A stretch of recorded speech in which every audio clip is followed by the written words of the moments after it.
तो चलिए दोस्तों, इसे हम आपको दिखाते हैं कि एवरेस्ट कंपनी का 4 kVA स्टेबलाइज़र है जो एसी में यूज होता है। और अब हम आपको इसे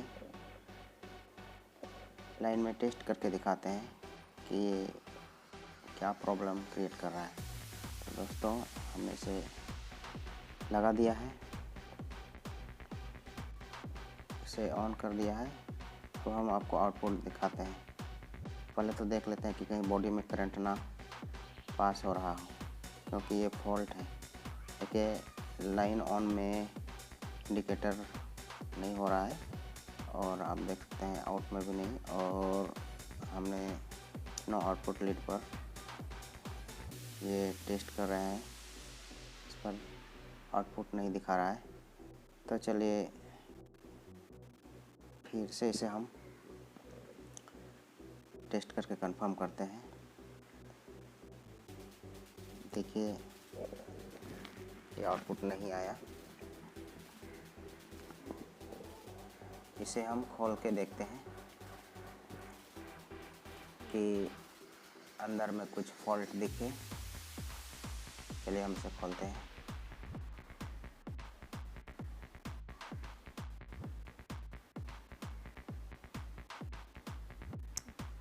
तो हमने इसे स्क्रू मुक्त कर दिया है और अब हम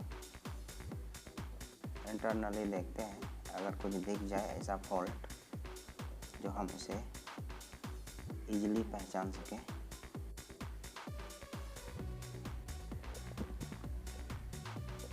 तो हमने मल्टीमीटर ले लिया है और इसे 750 ऐसी वोल्ट रेंज में सेट कर देते हैं।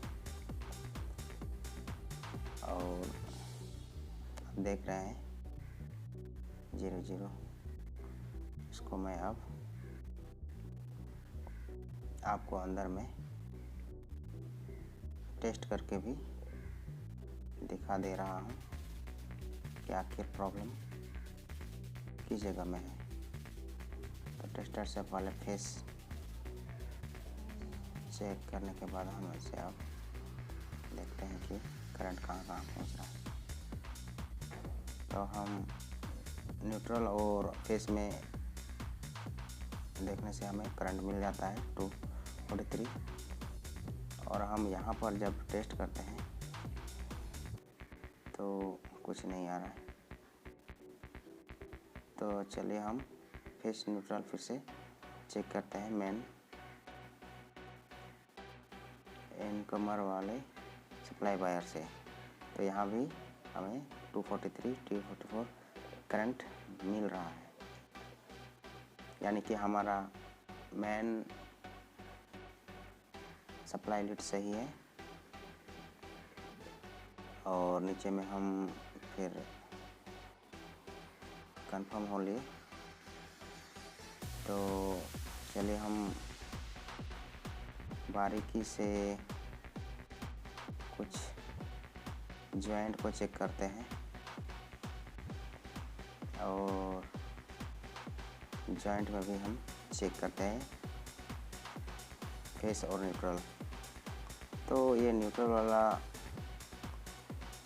स्लिप मैंने ओपन करके रिले पर फेस में चेक करके कंफर्म किया कि ये न्यूट्रल भी पहुंच रहा है ट्रांसफार्मर के अंदर। और वहाँ जैसे हम चेक कर रहे हैं तो वहाँ पर किसी को आउटपुट लीड में शो कर रहा है। चलिए पुनः हम इसे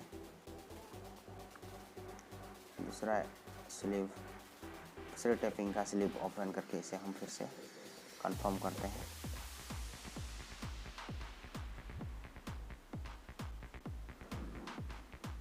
तो उस पर भी सही है।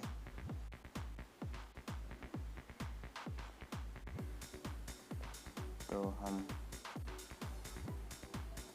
देखते हैं सर्किट को सप्लाई मिलने वाला 15015 सप्लाई क्योंकि सर्किट ऑन होगा, सभी रिले ऑन होंगे तो ही हमें आउटपुट मिलते हैं आउटपुट टर्मिनल में।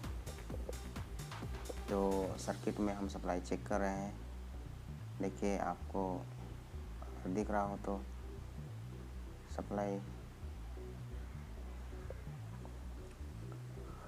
बिल्कुल से नील है। कंफर्म करते हैं बारीकी से आखिर प्रॉब्लम किस जगह में है।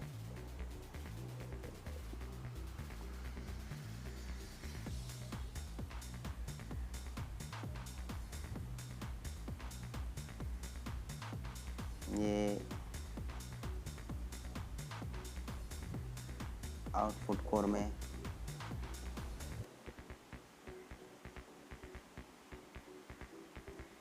करंट बिल्कुल 0 है।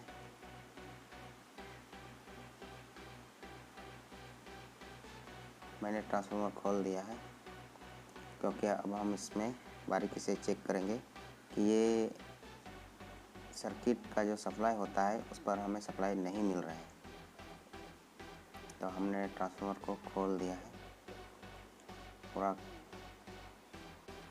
स्टील कोर खोल या स्टील कोर को खोलने के बाद हम आपको दिखाएंगे प्रॉब्लम।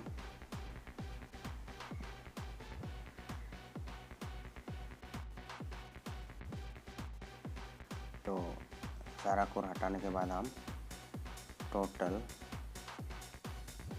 कनेक्शन चेक करेंगे, क्योंकि ये एल्युमिनियम बेंडिंग किया गया है तो ऐसे में एल्युमिनियम ज़्यादा रिस्पॉन्स होता नहीं है।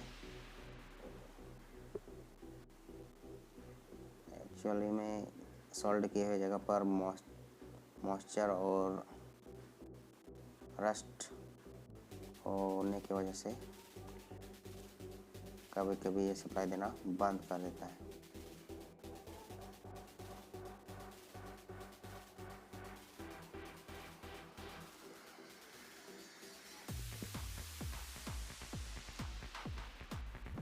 तो हमने लगभग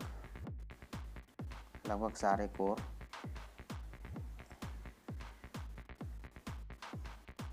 निकाल दिए हैं इस हथौड़ी की मदद से।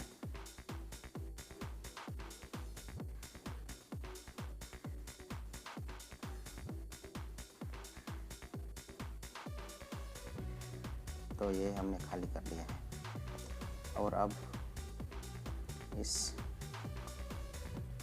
पर लगे पेपर को भी खोल लेते हैं और जैसा कि आप देख रहे हैं मैं इस बोबिन को भी काट दे रहा हूं ताकि हम फ्रीडमली सारे वायर को आसानी से आउट कर सके।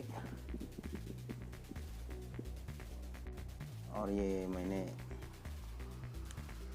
लोड वाले वेंडिंग को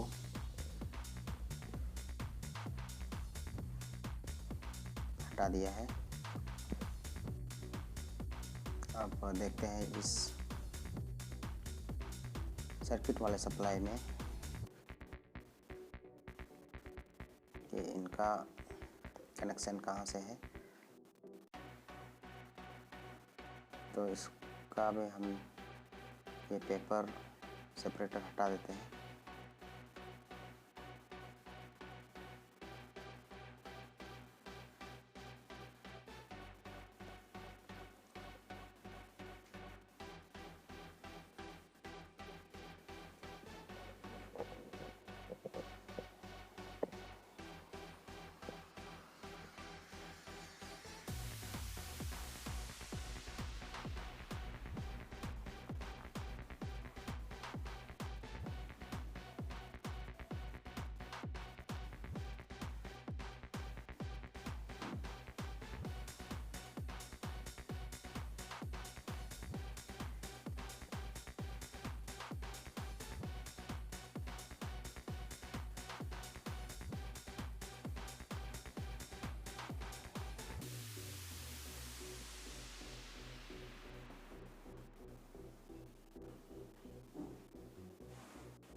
सारे टेपिंग को हम खोलने के बाद फिर से हम इसे कंटिन्यूटी टेस्ट करके रिसोल्व कर देंगे ताकि कोई भी लीकेज ना रहे आउटपुट देने में। क्योंकि एक्चुअली इसका रिले ऑपरेट नहीं हो रहा था और उसका वजह सर्किट का मेन सप्लाई जो हमें 15015 वोल्ट के लिए टैपिंग निकाला हुआ है उस पर करंट नील था। तो इसे हम अच्छी तरह से रेजिस्टेंस वैल्यू नाप करके कर लेते हैं। और अब हम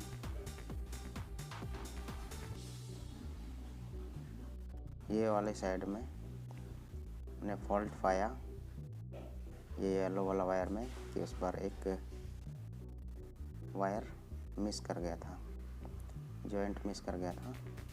तो हमने सारे ट्रांसफार्मर का कोर पुनः फिर से लगा दिया है और लगभग हमने इस पर ज़रूरत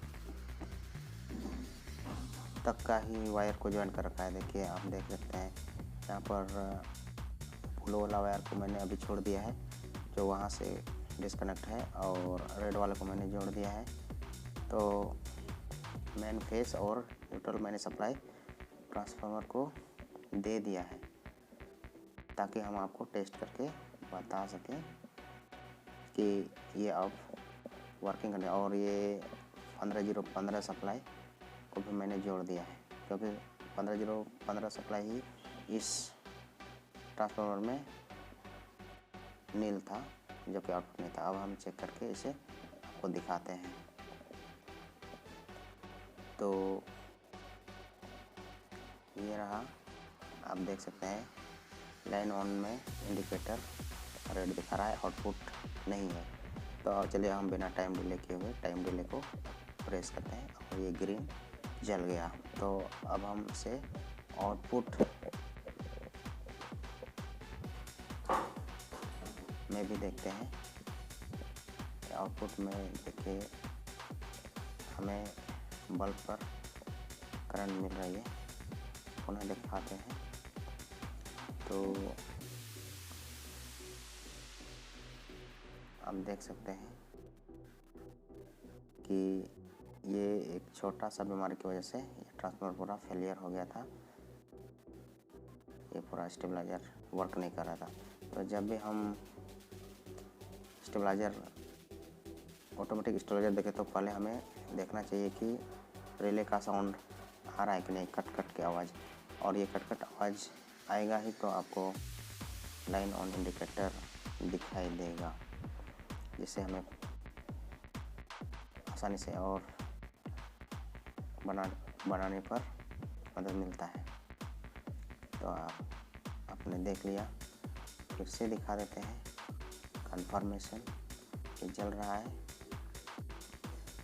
तो हमारा स्टेबलाइजर अब सही हो चुका है और फाइनली 2 वायर मैंने नहीं जोड़ा है, उसे भी हम जोड़ देंगे। तो वीडियो देखने के लिए धन्यवाद।